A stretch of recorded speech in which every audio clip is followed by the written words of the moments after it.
मेरा नाम अदिति है। पेपर 1 आपका जो रहेगा और जो पूरा पेपर 2 रहेगा आपका, उसमें पूरा कंप्लीट टेक्निकल वाला पार्ट जो है वो मैं आप सभी लोगों को पढ़ा रही हूँ। प्रोग्रामर वैकेंसी के लिए अगर आप सभी लोग तैयारी करना चाहते हैं तो आप सब लोगों को मैं ये बता दूं कि अपना जो है वो कंप्लीट कोर्स है जो कि क्लास 24 एप्लीकेशन पर अपन लेके आए हैं। इस पूरे कंप्लीट कोर्स के अंदर आप सभी लोगों को डिटेल के अंदर टेक्निकल और नॉन टेक्निकल वाला पार्ट पूरा करवाया जाएगा। तो आप राजस्थान एग्जाम्स पे जाओगे क्लास 24 एप्लीकेशन पे, क्लास 24, ठीक है, ये एप्लीकेशन का नाम है जिस पर आप जाओगे। आरपीएससी प्रोग्रामर का कोर्स इस तरीके से आपको दिखेगा। कोर्स के फीचर्स, पूरा अबाउट कोर्स के अंदर स्केड्यूल, सारी चीजें आपको मिल जाएगी और टेक्निकल प्लस नॉन टेक्निकल की सारी क्लासेस आपको मिलेगी, है ना। 5+1 सीरीज अभी चला रखी है जिसके अंदर 5 दिन आप लोगों को मैं क्लासेस रिकॉर्ड करके दे रही हूँ और जो आप लोगों का 6th डे होता है उसमें आप लोगों का लाइव डाउट क्लियरिंग सेशन होता है जिसमें पूरा रिविजन, साथ ही साथ आप लोगों की प्रीवियस या नेट और गेट के एमसीक्यूज जो है वो होंगे। अभी इसको शुरू किए हमें 1 ही वीक हुआ है। अगर आप ज्वाइन करना चाहते हो तो 5,000 इसकी फीस है, ठीक है। आपके लिए जो प्रोग्रामिंग वाला यूनिट है वो कंप्लीटली लाइव होगा क्योंकि वो मैं लाइव ही पढ़ाऊंगी। बाकी जो सेशंस मुझे ऐसा लगता है कि आप सभी लोगों को रिक्वायर्ड हैं वो मैं आपको रिकॉर्ड करके दे रही हूँ। कंप्लीट रोड मैप मैंने आपको पहली क्लास में समझा दिया था। अब मैं पूरा यूनिट वाइज, जैसे डेटाबेस मैनेजमेंट सिस्टम है उसका कंप्लीट रोड मैप अलग से आप लोगों को देती हूँ, नेटवर्किंग का अलग से आपको दूंगी। तो ये सारी की सारी चीजें अगर आप लोगों को रिक्वायर्ड है, आप कोर्स लेना चाहते हैं तो आप लोगों के लिए जो है ये कोर्स ऑलरेडी चल रहा है, ठीक है। क्लास 24 एप्लीकेशन पर आप जाके इस कोर्स को ले सकते हैं। ट्रिगर्स, देखिए, a statement that enables to start database when the debugging application condition system test validity, a statement that is executed automatically by the system as a side effect of the modification of any database function। Option number D यहाँ पर सही हो जाएगा। Trigger हो जाना, automatically कोई चीज update हो जाना, ठीक है जी। नेक्स्ट क्वेश्चन देखें और नेक्स्ट क्वेश्चन का आंसर करें।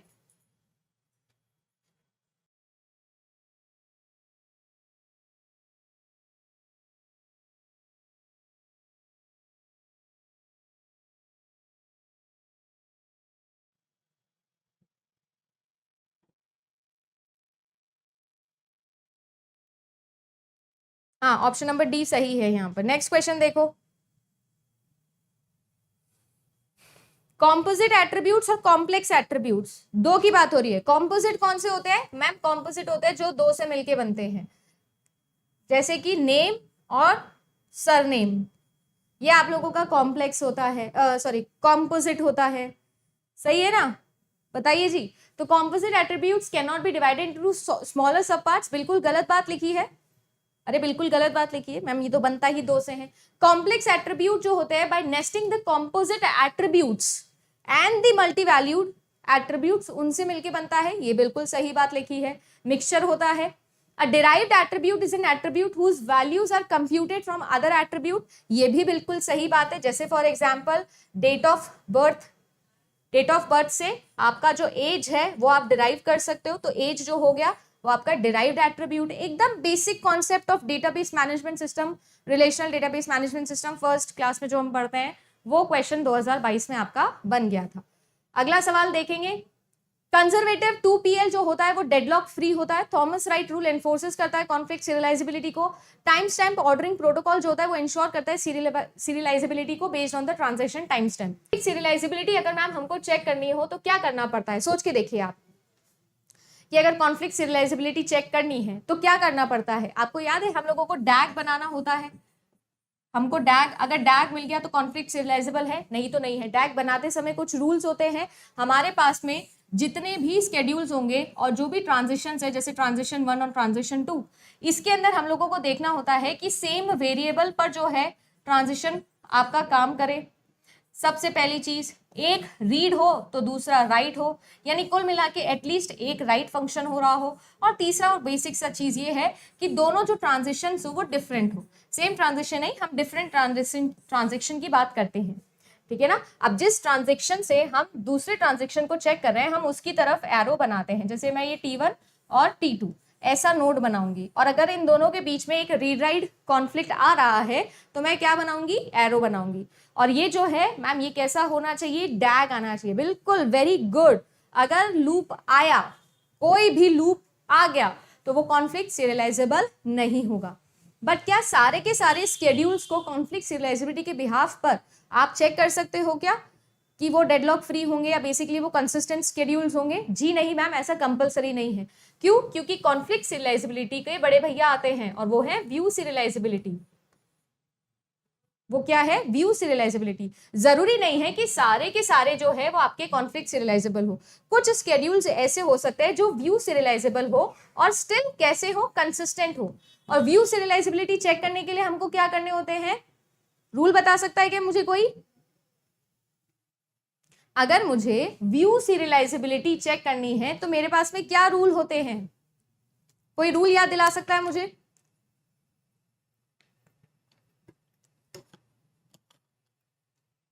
जैसे मैंने व्यू के बताए, कॉन्फ्लिक्ट के बताए, व्यू के बता दो। व्यू सीरियलाइजेबिलिटी को चेक करने के लिए क्या रूल होते हैं?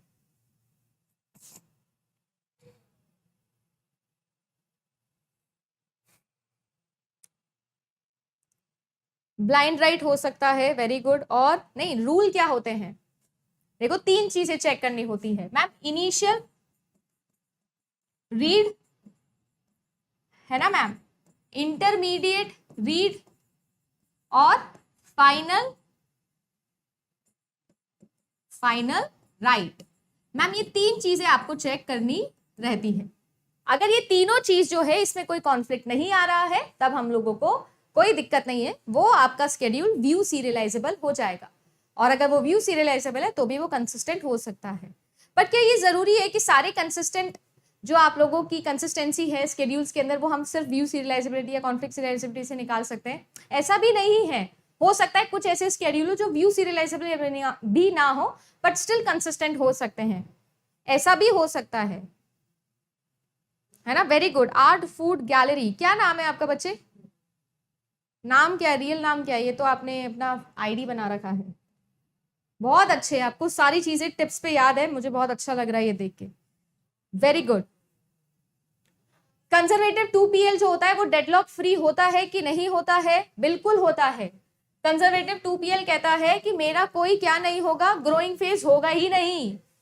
लॉक पॉइंट से ही शुरू करेंगे, ग्रोइंग फेज होगा ही नहीं। हम तो लॉक पॉइंट, जब तक सारे वेरिएबल जो मुझे जिन पे काम करना है जब तक वो उन पे लॉक अचीव नहीं हो जाता मैं काम ही नहीं करूंगा। Conservative 2PL। ठीक है जी, वेरी गुड दीपिका। तो ये क्या है आप लोगों का मैम? कंजर्वेटिव 2PL होता है, लॉक पीरियड से ही शुरू होगा। थॉमस राइट रूल क्या कहता है कि कॉन्फ्लिक्ट सीरियलाइजेबिलिटी आपको मिल सकती है? क्या ये कॉन्फ्लिक्ट सीरियलाइजेबिलिटी की होता है? I don't think so ma'am, ये व्यू सीरियलाइजेबिलिटी के लिए होता है। ऐसे कॉन्फ्लिक्ट सीरियलाइजेबल आपके स्टेटमेंट्स या बेसिकली स्केड्यूल्स जिनमें ब्लाइंड राइट है और आप उसको बाय कंफ्यूजन क्या कर दिए हो? ब्लाइंड राइट को बाय कंफ्यूजन आप रीड कर लिए हो कि भाई ये तो राइट कॉन्फ्लिक्ट हो जाएगा, तो हम क्या कर सकते हैं उसको? हम उस केस के अंदर उसे कर सकते हैं, हम उस केस के अंदर उसे क्या कर सकते हैं? हम उसे व्यू सीरियलाइजेबिलिटी के अंदर ला सकते हैं यूजिंग थॉमस राइट रूल। तो स्टेटमेंट नंबर 2 जो है वो आप लोगों के लिए हो जाएगा फॉल्स। स्टेटमेंट नंबर 3 देखिए, time stamping ordering protocol ensures serializability based on the order of the transition time stamp. ये बिल्कुल सही बात है। 2 तरीके के टाइम स्टैम्प हमारे पास में होते हैं, 2 तरीके के। एक हमारे पास में होता है कि एंट्री के टाइम पर जो आपका टाइम स्टैम्प मिलता है किसी भी एक ट्रांजिशन को, और दूसरा होता है कि जब पहली बार जिस भी ट्रांजिशन ने राइट किया है कोई वेरिएबल पे तो वो उस पर्टिकुलर का क्या हो जाता है? टाइम स्टैम्प हो जाता है। तो ये 2 टाइम स्टैम्प हम देते हैं और ये बिल्कुल सही बात है कि ये जो है आपकी सीरियलाइजेबिलिटी के लिए होता है। सही है, आगे चले। देखो अब 2021 के कुछ क्वेश्चंस करेंगे। क्वेश्चन नंबर 1 देखो क्या कह रहा है।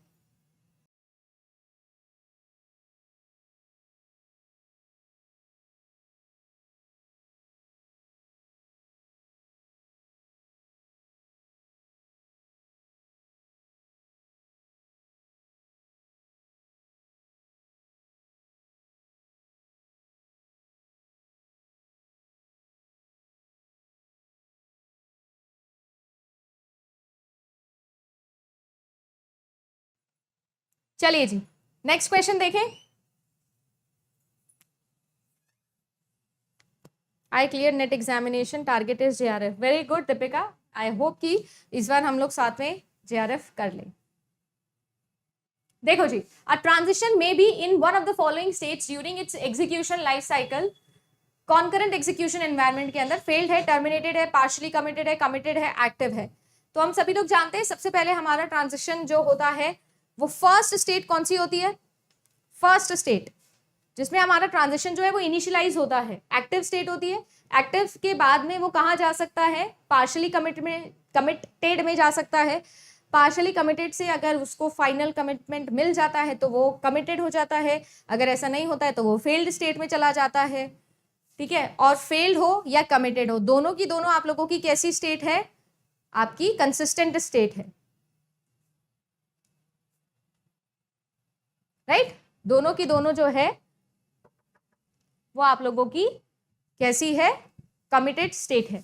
ठीक है, एबॉर्ट स्टेट भी होती है आप लोगों की, failed, terminated, partially committed, committed और एक्टिव, सारे के सारे आप लोगों के जो है